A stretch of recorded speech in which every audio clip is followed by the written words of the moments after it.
Good morning. It's another OSTA update. It's December the 15th. I'm Bill Bateman, and come on in. We'll bring you all the latest information.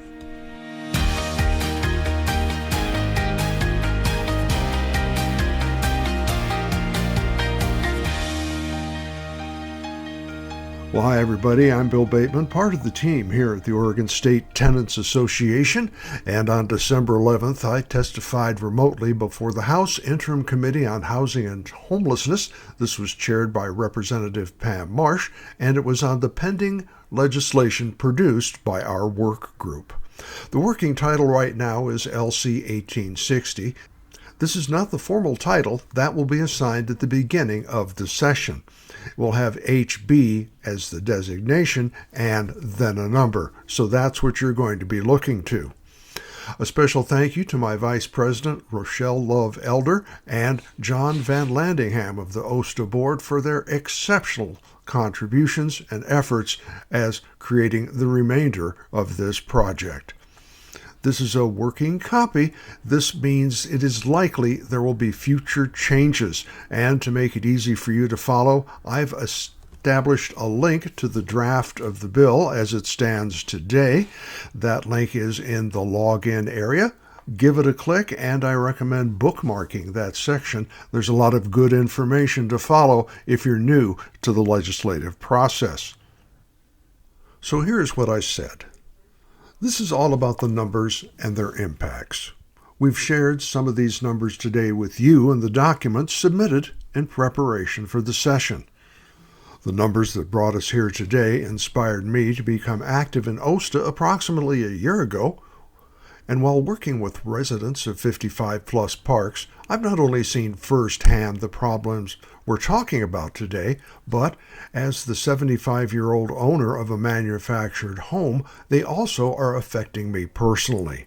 So let's have a look at some of these numbers and some of those impacts. Our survey is revealing in its consistencies. In addition to the written survey data we provided, Zoom meetings were held September 9th through September 12th, drawing attendance from as far south as Brookings all the way to Portland, Oregon.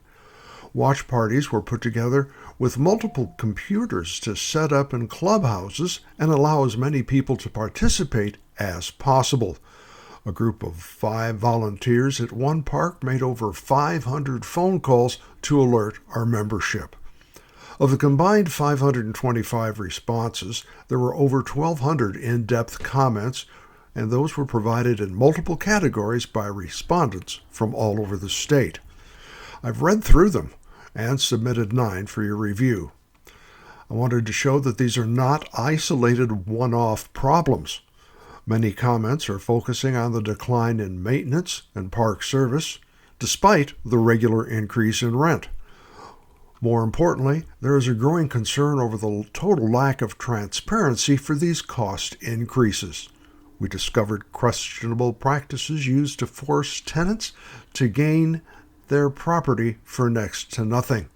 These pernicious issues drew more attention due to the increasing emotional pressures that are being placed on the residents. We seniors are seen as cash cows because we have no place else to go. Not all seniors are wealthy. By the way, no prompts were given in any category for these comments. It is interesting, those commenting spoke only on the condition of anonymity due to fear of reprisal and retaliation. Not of reprisals for giving up a military secret or betraying a crime boss, but for fear of testifying about problems in their own park and about their own homes. So let's look hard at these numbers. How do these rent increases impact a resident? 73% are struggling to pay other bills. 47% finding it difficult to afford food. 43% are unable to sell their home.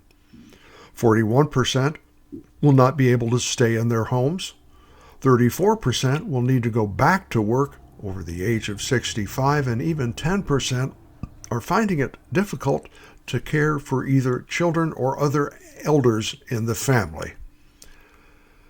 Let's hear from one of the tenants on these issues. Years and years of delayed maintenance have left the water and sewer systems in the park, as well as the fire hydrants and landscape plumbing, in need of serious repairs. In the past 4 years, they have averaged 6 emergency water shutoff, some lasting more than 8 hours. When they turn it back on, the weak links sustain damage, and cross-contamination of backflow prevention devices results in muddy water filling our sinks, washing machines, water heaters, and ice makers with mud. To sum it up, preventing a problem is much easier than fixing one. This proposed bill is a very good first step to prevent the oncoming wave of homelessness of the elderly while allowing investors a profit on their investment.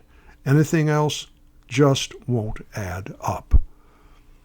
Okay, that testimony, along with all of the collected data, was submitted to the committee, along with testimony on that information by both John and Rochelle, also in support of the measure. Now, we're going to keep you up to date here. Tune in for OSTA updates. I've added the links to the bill and the committee page, as well as some other useful links at the sign-in area. Let's spend January working at the county level to promote proclamations and support for Senior Independent Living Month. That is a national event which is going to be held in February. Let's look to our commissions and city council for that. We'll have a workshop on that activity to give you more preparation. Once the bill has an official title, we can begin writing and working to build support for it, and we'll have legislators we'd like you to reach out to build additional awareness.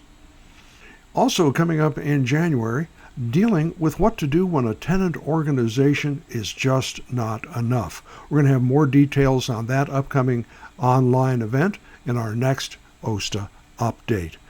All right, that's it for this time around. Thank you for listening. We look forward to seeing you at our next OSTA update. Have an excellent holiday at your house. Be safe. It's kind of slippery out there with all this cold weather and rain. And we'll see you again soon.